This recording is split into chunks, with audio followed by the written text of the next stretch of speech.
I know that my wife is cheating on me. I just know it. But damn it, I can't catch her. It is Saturday morning, and I am sitting with my lawyer. My lawyer, Roscoe Noble, handled the divorce from my first wife, so he has experience with these matters. He hired a private detective to check my suspicions. What is wrong with me? My first wife started cheating on me almost before the new sheets came off her wedding bed. Now my new wife is doing the same thing. I must have "please cheat on me" written on my forehead. The private detective shook my hand and introduced himself as Tom Pickens. He was a slightly overweight, short man in khaki pants and a plain polo shirt. He was unremarkable and would never stand out in a crowd. Probably a good trait for a private detective. We all sat down. Roscoe said, "Okay, Tom, tell us what you found." Tom cleared his throat. "Yes, sir, Mr. Noble. I started working on this case on Monday morning, right after our conversation. I went straight to the college and saw Mrs. Ann Powers' car in her designated parking spot. I walked past her office and observed her inside." I interrupted him. "Tom, can you just give us an overview and include the details in your report?" Tom replied, "Oh, of course, Mr. Powers." Tom paused to gather his thoughts, then continued, "I kept Mrs. Powers under observation all week until last night. She leaves the house between 8 o'clock and 8:15, goes straight to the college, and returns home between 4 o'clock and 5:30 in the evening. Her daily routine seems quite normal. Conferences with students, faculty meetings, office work, visits to the library and the like. She usually goes to the gym around 11 o'clock and then eats a packed lunch at her desk. There is only one unusual activity. On Monday, Wednesday, and Friday, Mrs. Powers left the college between 1 o'clock and 1:10, walked through downtown, and entered Henry's Continental Restaurant and Fine Food Store. She left there between 3:45 and 4:10. Roscoe asked, "Did she meet anyone for lunch? Were you able to determine with whom?" I interrupted, "No, Henry serves dinner only on Tuesdays and Saturdays. It's one of our favorite restaurants. It's very popular among the academic crowd. The owner is Henry Manigault. He's a promising chef and restaurateur." Roscoe asked, "Anything between Anne and Henry? Any hint of attraction, stolen kisses, long embraces, and the like?" "Come on, Roscoe, this is the South. Women here kiss and hug everyone like a 5-second acquaintance was a long-lost uncle, aunt, or boyfriend. We all know each other, and there's nothing unusual between them that I know of. But then again, I'm just the husband, so I'll be the last to know," I muttered. "Okay, is there any reasonable, innocent explanation for why Anne spent 3 hours in a closed restaurant 3 times this week?" asked Roscoe. I shrugged and said, "Henry is a charming, sociable guy. He flirts with all the women, including Anne, and they all adore him. So who knows?" Tom interjected, "Well, the restaurant has a fine food store that's open during regular business hours and offers cooking classes every other Saturday. However, when Mrs. Powers was there, no classes were being held. I can't imagine Mrs. Powers spending 3 hours having fun in that small store." I dryly added, "I assure you that's impossible. Anne and fine cuisine? Definitely terra incognita for her." Tom continued, "I walked around the store several times. I didn't see any signs of Mrs. Powers' presence. Moreover, Henry Manigault didn't appear, and when someone asked about him, the saleswoman dryly replied that he was unavailable. I was drawing attention to myself, so I stopped going in. On Wednesday, my wife went in a few times. She didn't see Mrs. Powers either. I'm also charging the usual rates for my wife's time." Roscoe said, "That's fair, Tom. No problem. What else do you have?" Tom sighed. "Not much. This is a tough case. Mrs. Powers must be the most skilled cheating wife I've ever encountered. Oh, excuse me, Mr. Powers." I just waved for him to continue. Tom continued, "My wife is conducting electronic surveillance and checking the contacts of both Mrs. Powers and Henry Manigault. She couldn't find anything significant on either of them. Henry is single and has always had one or more girlfriends, but there's nothing scandalous about that. Although we have no information about his current girlfriend, he certainly looks cheerful and lively. He apparently hasn't had any relationships with married women, at least nothing we could find. Henry used an online dating service, but many singles do that. He recently stopped using it. The electronic trail of Mrs. Powers is as clean as freshly fallen snow. We checked her finances. No new credit cards, no personal loans, no issues that might arise with companies conducting credit scoring. No public records except for a speeding ticket she received 4 years ago. A clean, orderly history in all respects. Roscoe looked at me. I said, I did the homework you asked for. I went through 3 months of credit card payments and phone records. Nothing I couldn't explain. I checked her mobile phone while she was napping. No strange messages, no unusual calls to unexplained numbers. Nothing on the home computer or in her personal or university email accounts. I have all her passwords. She always forgets them and has to ask me to remind her. She studies history, not technology. I found nothing suspicious. Roscoe sat, pursing his lips.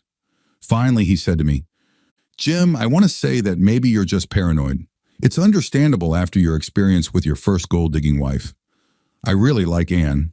You two seem like the perfect couple. But this story with the restaurant is very suspicious.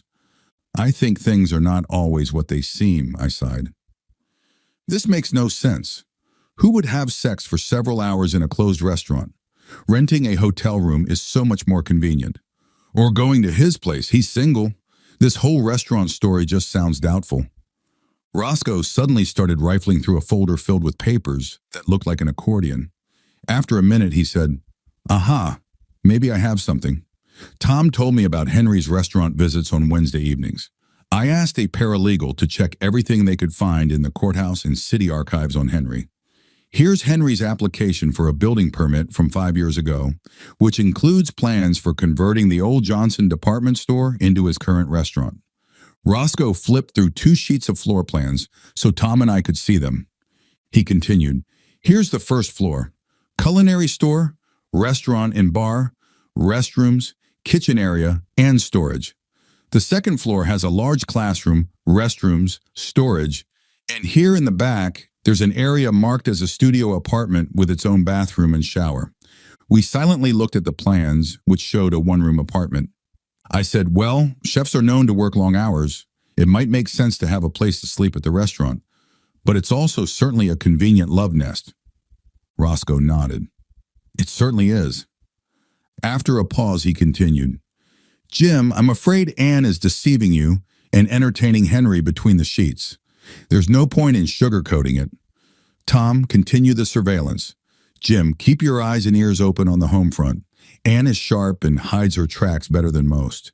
She'll make a mistake. They always do. Then we'll catch her just like we caught your first wife. On the way home, my head was pounding. With my first wife, I think I can understand her infidelity. We married too early and too quickly. She was an art student in her final year of college when we got married. Beautiful girl. She was also egocentric and social. Not to mention, she definitely expected a high level of support once married. As for me, I come from a simple construction family. I specialized in civil engineering and was working on my MBA when we got married. My father was drafted into Korea, served as an Army engineer, returned and enrolled in Clemson on the GI Bill.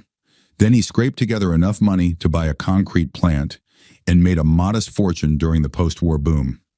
Now I understand that my first wife saw dollar signs in me, not a lifelong partner.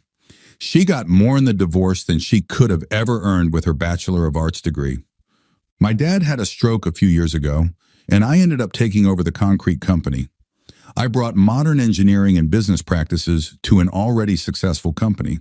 We grew, and now we're incredibly wealthy. My sister went to law school, and with all the litigation in construction and the inevitable involvement in our business, she became a rather wealthy construction law guru in her own right. My first wife must be kicking herself for not being more patient and waiting until the marital tree bore more lucrative financial fruit. But my current wife, Anne, I just can't believe she's also unfaithful. We've been married for just over 2 years. She's 8 years younger than me, but she's a smart, mature woman with a good head on her shoulders. She has a PhD in history and has been working as an assistant professor at the local college for 4 years. We met in a Methodist Sunday school class for single adults shortly after she moved to town. After a year of dating, we got engaged and then married 6 months later. We had a great time getting to know each other, meeting each other's friends and families. We did everything right. Damn it, I swear my family likes her more than they like me. Anne is my best friend, The sex is great, and the family is close-knit. In fact, I do all the cooking because Anne, bless her heart, is a terrible cook. She spent her time becoming an academic muse rather than a domestic goddess. In January, Anne finished her book on the Yamasee Indian War. We all expected it to be typical academic history, professor drudgery. I read the book as a marital duty and was blown away. Anne has a gift for telling history like a novel, bringing that long-ago tragedy to life. I read it all in one Saturday. Damn, it's great. The book was also well received by both professional and popular press. Anne gave interviews to NPR and several local TV stations. She was even invited to a few book awards and has been signing many books and giving talks. Anne is over the moon about the success of her book, but she earned it through hard work. She jokes that once all the royalties are tallied, she'll have made less than half the legal minimum wage. Nonetheless, the book and its professional and popular reception are key factors in Anne's expected promotion to associate professor, possibly next year or shortly thereafter. But once bitten, twice shy. Anne is showing the classic signs of a cheating wife. While working so hard on her book, she gained a few pounds. Not that I'm stupid enough to mention it to her. The book came out in January, and in February she started going to the gym. Now in July, she's in the best shape I've ever seen her. She looks fantastic. Her first royalty checks were spent on some attractive, sexy outfits and lingerie. She laughed and said she was treating herself. This is uncharacteristic of her, since she's usually an old-fashioned Methodist penny pincher. She teased me, asking if I didn't enjoy seeing her in the new lingerie. Of course I'm thrilled, but I wonder who else might be enjoying the sight of my wife in this sexy lingerie. She's also been very affectionate. Is this just a release from the pressure of writing the book, or a guilty conscience? This summer, Anne isn't teaching, but she still goes to her office every day. She's working on initial ideas for her second book, which she tells me about. She also has 3 graduate students writing their theses, so she has to work with them several times a week. But overall, her workload is light during the summer. The week before last, we finished a major state road paving project early, and I had a free day, which is rare during the construction season. I decided to visit the university to see if I could lure Anne home for some afternoon aerobics in the bedroom, an offer she usually would jump at within minutes. She wasn't in her office, so I checked the main office of the history department to see if she was there. 2 female students were at the reception desk, copying and assembling a massive paperwork project for some professor. I asked, "Hi, I'm looking for my wife, Professor Powers. Have you seen her by any chance?" The 2 girls exchanged glances, suppressing smiles. The blonde replied, Yes. She was here recently. She said she was going to the library." As I closed the door behind me, I heard the girls unsuccessfully trying to stifle their laughter. Damn, even the kids know she's cheating on me. I went through the library, and sure enough, Anne wasn't there. That evening, when I poured each of us a glass of Shiraz during happy hour, I casually mentioned, "We finished early today, so I dropped by your office in the afternoon, but you weren't there. The girls at the reception said you had just left for the library." I watched Anne closely. She tensed for a moment, and a slight blush appeared on her cheeks and neck. She looked away when I handed her a glass of wine. "Oh, I'm sorry. I missed you. Yes, I try to spend a few hours in the library every day, researching for my new book." I didn't let on that I had caught her in a blatant lie. They're taking me for a fool. 2 years after marriage is the prime time for a young wife to get bored and start looking, or perhaps more than just looking, beyond the marital fence. Now she's cheating, or am I just paranoid? I know the answer. I went home and the rest of Saturday passed quietly. I did some chores in the yard. Anne was speaking at a bookstore in Augusta, at least that's what she told me. It's entirely possible she was having a passionate affair with her lover at that very moment. When Anne returned home at 6, we went to a friend's place to enjoy the evening and have dinner.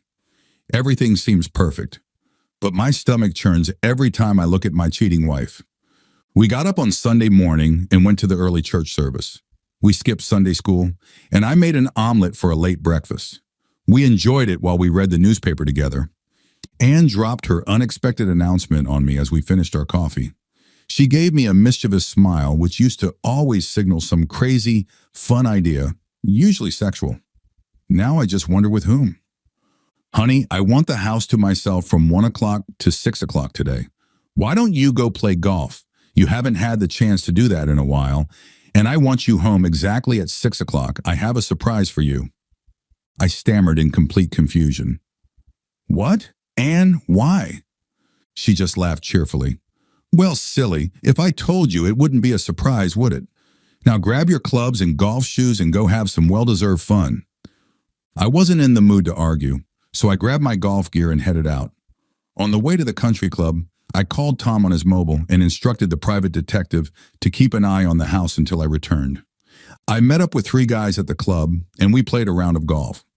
My lack of practice and distracted mental state showed, and as the loser, I bought drinks at the 19th hole when we finished. It was actually a pleasant and relaxing day that improved my sour mood. As I was getting ready to head home, I texted Tom, who was watching my house, and Anne.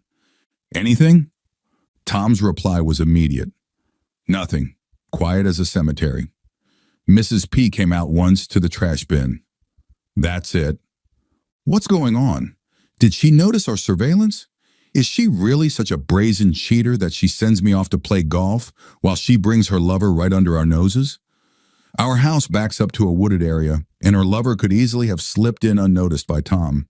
She's really smart and obviously as crafty as the devil. Will I return home to find Henry there? Am I being kicked out? Or has my marriage suddenly become one of those modern open arrangements? Who knows what this woman is capable of? I arrived home at 6 as instructed.